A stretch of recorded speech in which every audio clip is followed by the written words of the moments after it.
Oi, pessoal, boa noite, como vocês estão? Eu espero que vocês estejam bem. Meu nome é Maria Aline, eu sou acadêmica de enfermagem da Universidade de Uberaba e eu também sou coordenadora de ensino na LECEF, que é a Liga de Enfermagem em Curativos e Feridas, também da Universidade de Uberaba. Pessoal, sejam muito bem-vindos a mais uma aula da primeira jornada de prevenção à lesão por pressão. A aula de agora será ministrada pelo Dr. Eduardo Grisolha, que é médico formado pela Universidade de Uberaba. Ele é pós-graduado em nutrologia pela Abram. Ele também é médico no ambulatório de nutrologia do Hospital de Força Aérea de Brasília e ele também é médico atuante no Hospital São Domingos de Uberaba. Professor Eduardo, seja muito bem-vindo. Eu desejo uma excelente palestra para todos. Pessoal, esse tema talvez é o tema mais estudado na atualidade. Simplesmente porque essa área é uma área muito pouco explorada. Então, se a gente for pensar em Uberaba, poucas pessoas, né, tanto na área de enfermagem e medicina, trabalham com essa área. Então, começaram aí vários estudos, né, sobre o que poderia melhorar e prejudicar a cicatrização das lesões, tanto lesões crônicas ou lesões provocadas, no caso de uma cirurgia. Então, vamos começar. Aqui vou falar sobre os fatores nutricionais, eu vou dar uma breve explanação sobre alguns temas que são coisas simples. Quando a gente fala da lesão cutânea, que no caso pode ser provocada por uma cirurgia ou outra coisa, ela é simplesmente uma interrupção da continuidade de um tecido. A pele, ela perde a continuidade, isso pode ser feito internamente, né, dentro de órgãos e vísceras, e a gente perde a continuidade. A gente destaca aqui que tem trauma físico, químico, mecânico, ou uma própria reação, né, uma doença que leva, na sua fisiopatologia, à destruição de tecido. Então, isso aqui é uma lesão cutânea, vamos falar. Vamos ficar mais próximo, falar mais da lesão cutânea, que é a que tem mais interesse para a gente. Quando a gente fala da cicatrização, a gente tem que entender de forma rápida o que é isso. Então, a gente tem um tecido que foi teve uma descontinuidade. Então, a arquitetura dele foi desfeita e tem que novamente fazer uma arquitetura daquele tecido, que é o colágeno, né, e os tecidos embaixo. A cicatrização ela é por deposição, né, o fibroblasto começa a produzir tecido conjuntivo e colocando um em cima do outro. Ela é dividida em fases, que é a primeira hemostasia, inflamação, proliferação e remodelação.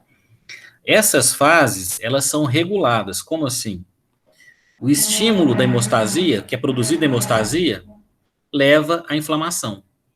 E estímulos da fase inflamatória levam à proliferação e, consequentemente, também levam à remodelação. Então, vamos dar um exemplo. Na hemostasia, nós temos formação de coágulo, tem deposição de plaqueta, e essa plaqueta libera muita coisa. Os produtos químicos estimulam e já começam a deixar claro que já vai começar a fase da inflamação.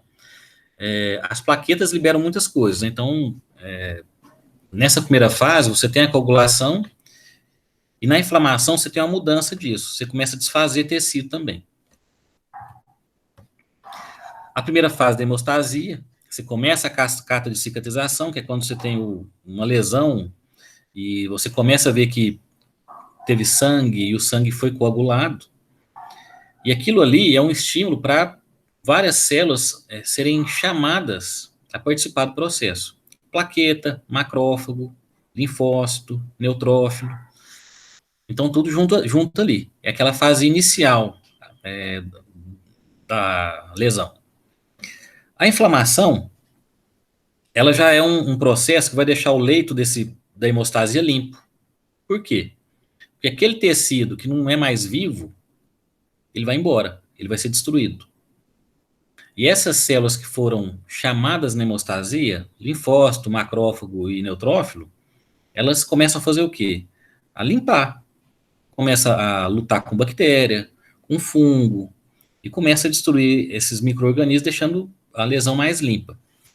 E aí nós observamos aí a tríade da inflamação, no caso da lesão. Edema, eritema e exudato. Então, você tem uma lesão que tem um edema, ela é edemaciada. Por quê? Porque vai líquido e célula inflamatória. O eritema, que é vermelho, por quê? Porque você aumenta a vascularização ali. E exudato, a produção de líquido. Grande parte das vezes é o seroma, que é aquele líquido rosa. Depois temos a proliferação. O que é isso? Vamos falar, epitelização, neoangiogênese, deposição de matriz. Muito bom. A epitelização é a hora que você tem tecido de granulação, um tecido rosa claro, que é formado ali na lesão. A neoangiogênese são estímulos químicos que fazem com que novos vasos sejam formados. Por que isso? Você teve uma lesão na pele, foi lesado microvasos, então você tem que formar novos vasos. Os novos vasos vão alimentar o tecido novo e permitir que esse tecido se reproduza. A deposição de matriz é a produção do colágeno, né, pelo fibroblasto. Lembrando que essas fases aqui, se uma das fases não acontecer, não passa para frente. Então, a deposição da matriz, que em vários livros sempre vai estar MEC, que é matriz extracelular, que é a síntese do colágeno pelo fibroblasto. O fibroblasto, ele sintetiza muita coisa. Aqui não vamos nos ater mais ao colágeno, mas tem muita coisa que ele produz. O colágeno é o mais importante, nesse caso das lesões, são células mais jovens. É muito importante falar que ela tem uma intensa atividade de síntese, ela fica produzindo colágeno, ela produz muito colágeno, tem uma velocidade alta de produção, e isso mais para frente eu vou explicar o porquê que é importante a gente saber que ela tem uma atividade intensa. A maturação, você tem a ruptura e síntese de matriz, a reorganização do tecido, no caso é a matriz, que é o colágeno, e 21º dia da lesão, até 1 ano você tem isso. Vamos lembrar, você tem a lesão na pele. Quando você começa a tratar essa lesão de forma adequada, ela começa a epitelizar. Só que você percebe que demora muito para ela ficar uma lesão mais plana, uma lesão mais bonita, né? Isso porque demora mesmo. A reorganização, ela demora. O colágeno que está sem estrutura, que está mal feito, ele vai ser substituído por um mais bem feito. E esse colágeno? Né? O que é isso? O colágeno é uma proteína, todos os animais têm, é formado de aminoácidos. Eu coloquei aqui o nome deles. Isso aqui é bom, assim, cai muito em prova de concurso.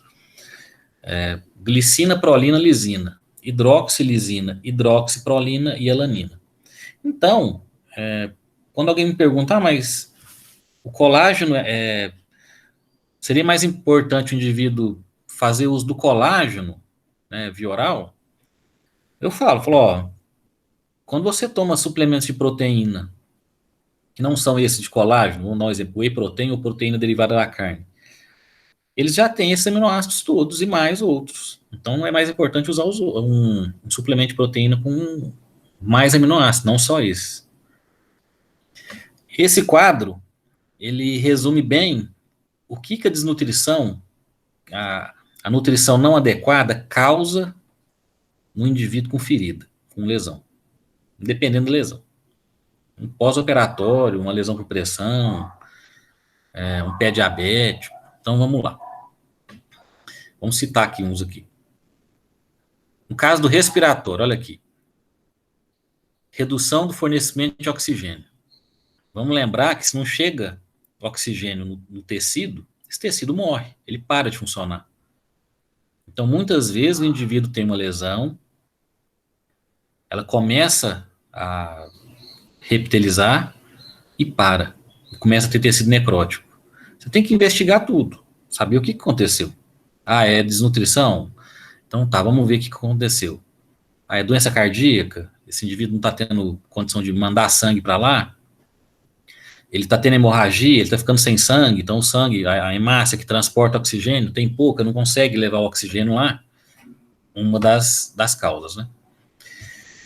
A desnutrição, ela, hoje, para se ter uma ideia, ela está presente em 60% dos pacientes internados em hospitais no Brasil. Então, se eu fizer um screening, for colocar o questionário que nós usamos, 60% do indivíduo que interna está desnutrido.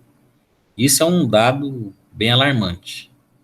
E pouco, assim, não é todo lugar que tem condição de resolver isso, né? Muito hospital não tem condição de fazer esse questionário. A desnutrição, ela começa em casa, né?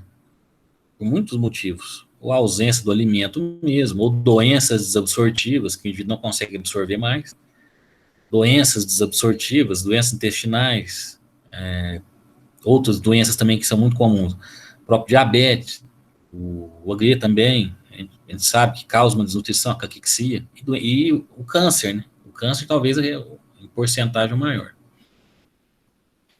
Então vamos lá, vamos começar a falar sobre como que os macronutrientes e os micronutrientes interferem nisso. Proteína. Enzimas, citocinas e neuropeptídeos. Isso tudo é feito, tudo isso aqui é proteína, que são originadas de aminoácidos.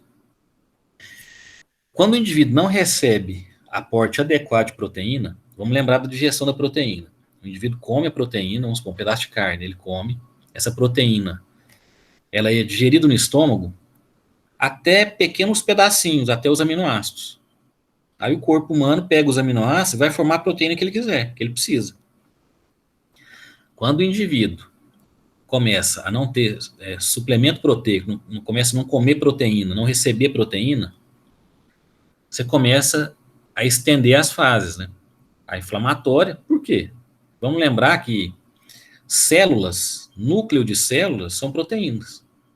Então, a fase inflamatória, que é uma fase que você tem que proteger o tecido, limpar o tecido, usando célula tipo macrófago, linfócito, não tem jeito de fazer, porque você não tem proteína, você não teve condição de fazer as células, por falta de matéria-prima.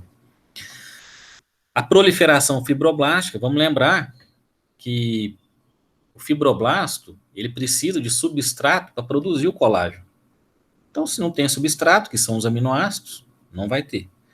E a angiogênese produz vasos sanguíneos, também você não tem substrato para isso. Então, você não consegue fazer vaso para levar sangue e oxigênio no tecido que está sendo refeito. Diminuir a síntese e deposição de colágeno, isso já é pelo fibroblasto, já expliquei.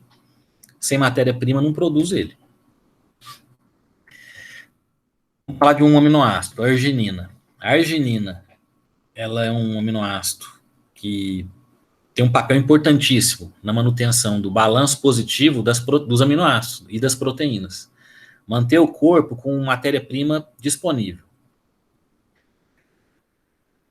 A arginina, ela tem uma função interessante, que eu vou falar no próximo slide, que é ser precursora do óxido nítrico. O óxido nítrico é um vasodilatador potente. Então, vamos pensar uma coisa. A arginina produz um vasodilatador, ela é uma das matérias-primas. Esse vasodilatador aumenta o calibre dos vasos, então chega mais sangue no tecido. Então, a arginina tem um papel na cicatrização. Suplementos de arginina ajudam, sim, a melhorar a chegada do sangue e do oxigênio, dos nutrientes até o tecido.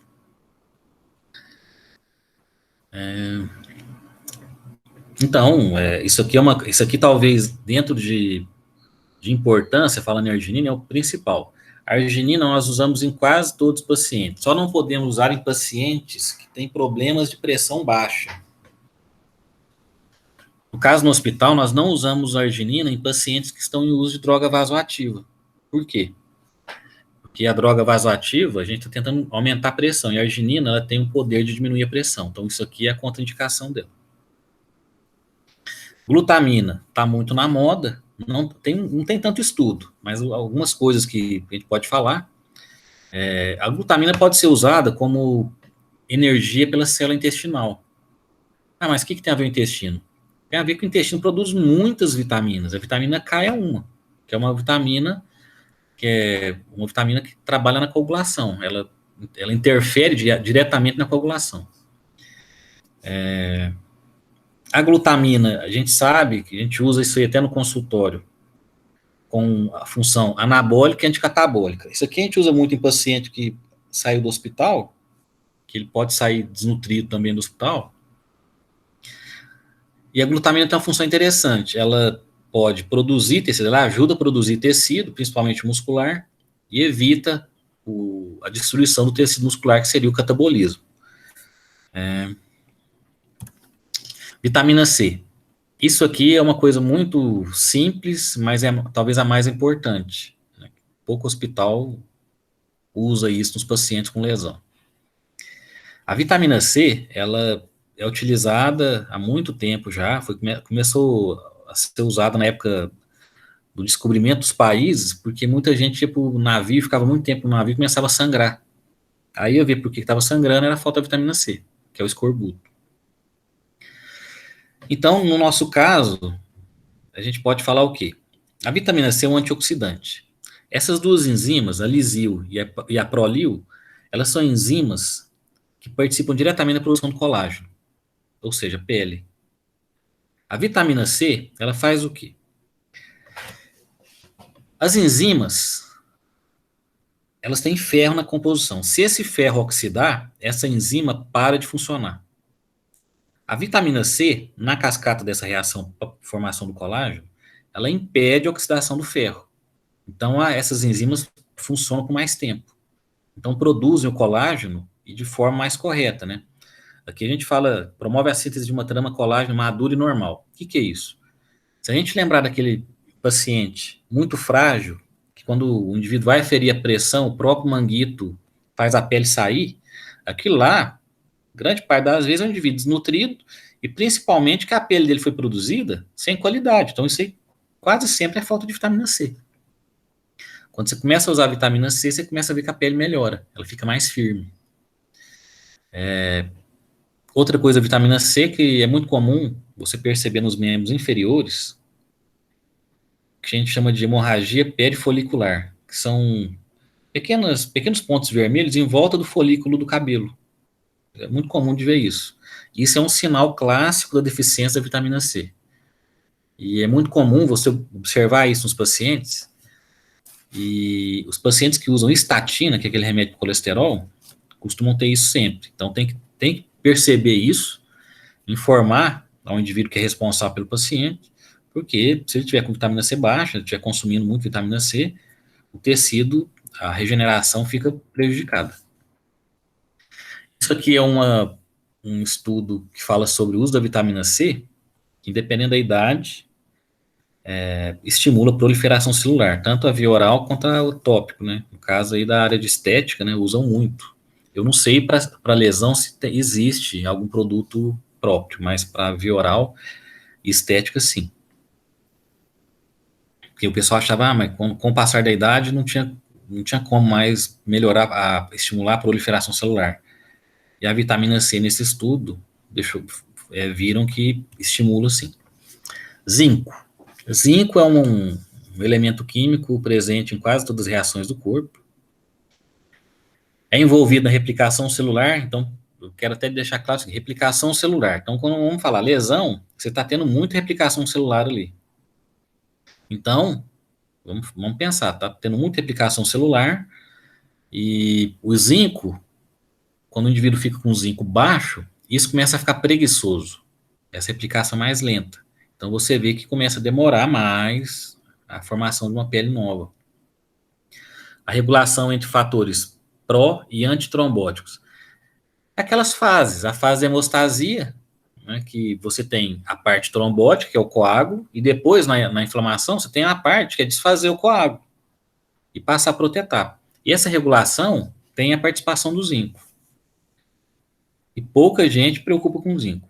A vitamina A, é sabido que a célula utiliza muito a vitamina A para obter energia, e a vitamina K é a coagulação. Fase de hemostasia, ela tem uma função importante.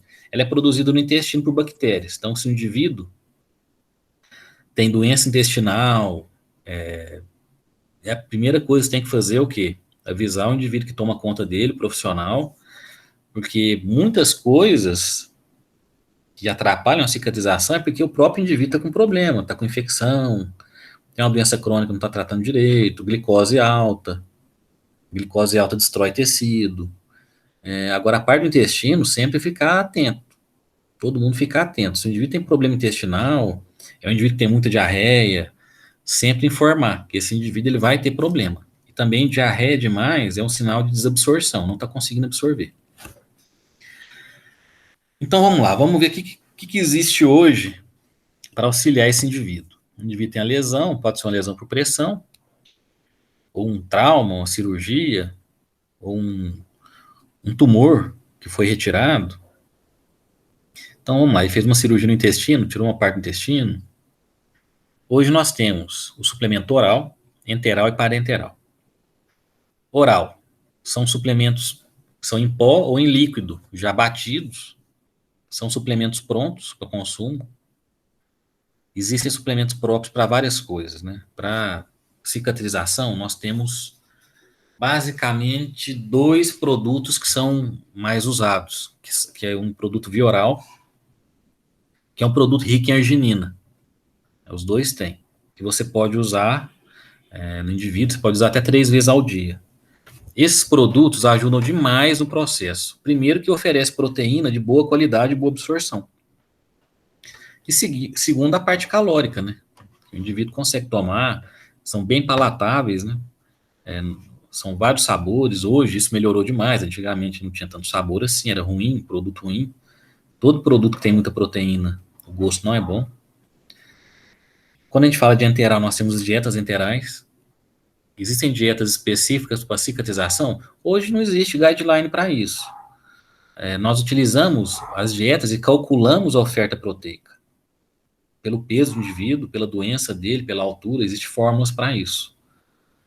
Existem dietas que são mais ricas em proteína, que são mais concentradas, outras menos.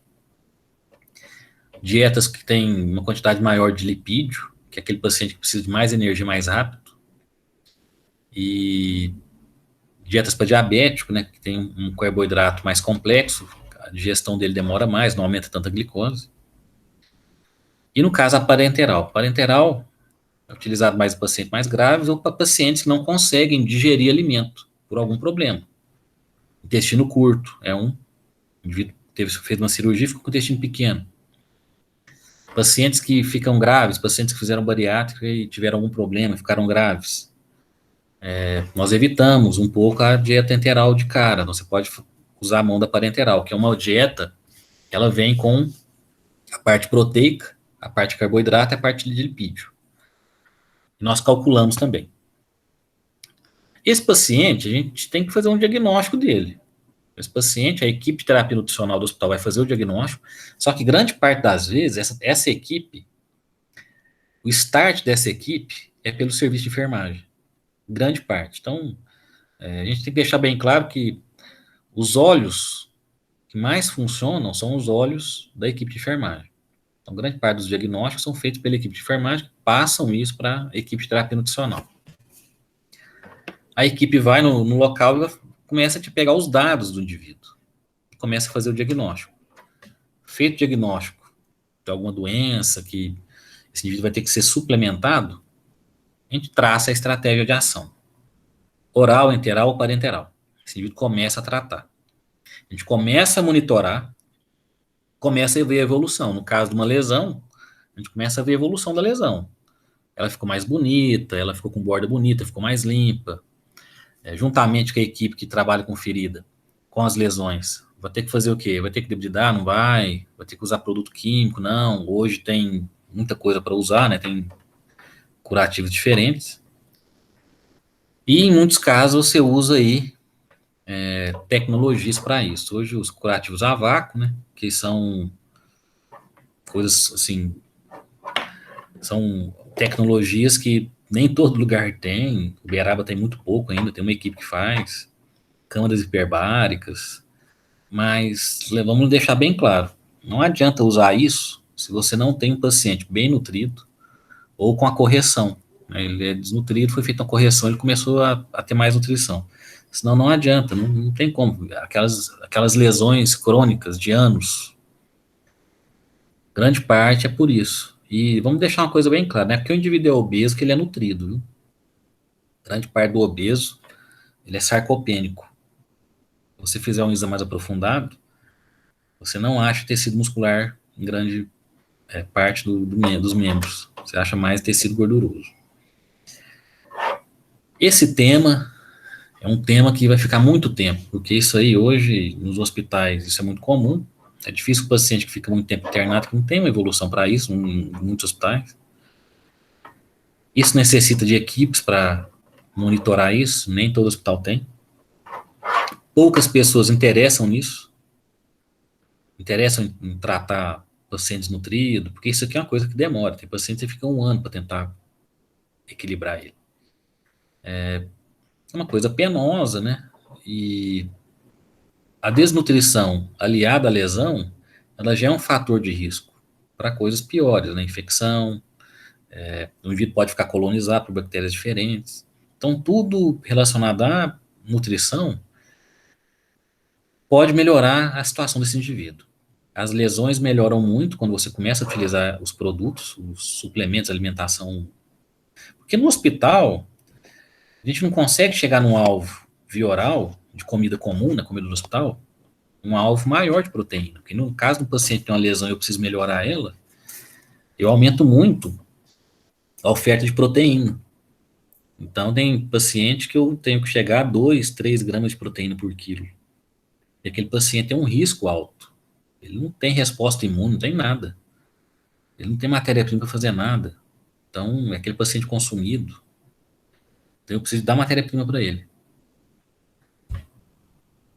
As referências, qualquer dúvida, eu sempre estou à disposição. Nessa área, eu sempre gostei mais da parte de doença. Então, essa é uma área que eu trabalho mais. Eu fico no Hospital São Domingos. Lá a gente consegue fazer uma triagem. Só que a quantidade de pacientes que chegam com lesão é muito grande ainda. Então, muitas vezes, ele continua o tratamento em casa. E uma das mensagens que eu deixo é que vocês serão os olhos, os primeiros olhos do indivíduo que tem uma lesão, e vocês vão passar isso para frente, e o serviço de saúde tem que dar suporte para isso. Eu agradeço o convite. Boa noite, pessoal. Meu nome é Yasmin e eu sou ligante da LSF. E agora vamos apresentar para vocês os nossos patrocinadores. Começando com a palavra do nosso patrocinador, Milagre de Planilhas. Acompanhem!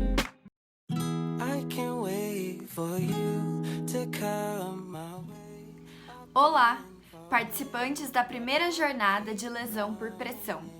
Meu nome é Thaís, sou fundadora do Milagre de Planilha e estudante de medicina da Universidade Federal de Uberlândia. O Milagre de Planilha é parceiro desse evento incrível e apoia todo e qualquer evento relacionado à educação. Bom, tô aqui hoje para contar para vocês um pouquinho da nossa história e do nosso objetivo. O Milagre de Planilha surgiu com o intuito de sanar uma dor que era minha e que eu sei que era comum de muitos estudantes. A dor de que a pessoa estuda e não lembra de nada. Nós estudamos o método científico de Ebbinghaus, o descobridor da curva do esquecimento, e descobrimos o quanto é importante e fundamental a revisão. Mas se organizar para que a revisão seja algo possível é muito difícil. E é aí que a gente entra. O Milagre de Planilha é uma planilha automatizada que te ajuda a se organizar e te fala quando você tem que revisar cada matéria estudada, para que revisões sejam algo possível e realizável. Bom, não vou ficar aqui me delongando. Se você gostaria de conhecer um pouco mais sobre a planilha e sobre o nosso trabalho, entre em contato conosco via e-mail ou Instagram. É isso, desejo a todos um ótimo evento e até mais! Oi, pessoal! Voltei! Primeiramente, eu quero agradecer ao Dr. Eduardo por essa excelente aula. Nós da LSF ficamos honrados pela sua contribuição na nossa jornada. Nosso muito obrigado de coração! E agora eu também tenho um recado para os nossos ouvintes. Fiquem atentos à palavra-chave. Ela sempre aparece no decorrer das aulas. Lembrem-se de anotar essa palavra-chave, porque vocês irão precisar dela no dia que vocês forem preencher a lista de presença, que será no dia 20, no último vídeo da jornada. Pessoal, no dia 21, a gente também vai fazer uma live no Instagram para que a gente possa retirar as dúvidas de vocês. Vocês podem mandar as dúvidas no formulário que estará logo aqui na descrição deste vídeo, aqui embaixo. Todas as informações referentes à certificação deste evento também encontram-se aqui embaixo na descrição desse vídeo. Lembre-se de dar uma olhadinha caso vocês tenham dúvidas. Pessoal, na live do dia 21, a gente também vai fazer o sorteio dos prêmios que os nossos palestrantes gentilmente enviaram para vocês. Bom, eu espero que vocês estejam gostando do nosso evento. Fiquem de olho na programação para que vocês não percam nada. Nosso muito obrigada a todos que estão nos acompanhando e até a próxima. Olá, meu nome é Franciel, sou vice-presidente da LECEF, que é a Liga Acadêmica de Feridas e Curativos da Universidade de Uberaba. E eu sou Franciele, coordenadora de extensão da LECEF. Nós estamos aqui hoje para agradecer a todos vocês que participaram do nosso evento. Patrocinadores, ligantes, palestrantes, inscritos e a coordenação da LECEF. É muito gratificante ver várias pessoas interessadas nessa corrente, que é a prevenção de lesão por pressão, pois sabemos que muitos pacientes hoje em dia desenvolvem esse tipo de lesão. Nosso muito obrigado vai a vocês que se inscreveram na nossa jornada para conhecer mais sobre nossa Liga Acadêmica de Curativos e Feridas, que tem como foco abordar temas atuais e inovadores. Dia 21 irá acontecer no nosso Instagram, às 18 horas, uma live de tira dúvidas da jornada e os sorteios. Conto com vocês! Acesse o link na descrição do vídeo para que vocês possam validar a presença de vocês com as palavras-chave. Ative o sininho de notificações, deixe aquele joinha e se inscreva no canal, pois vem muita novidade por aí. Fiquem ligados!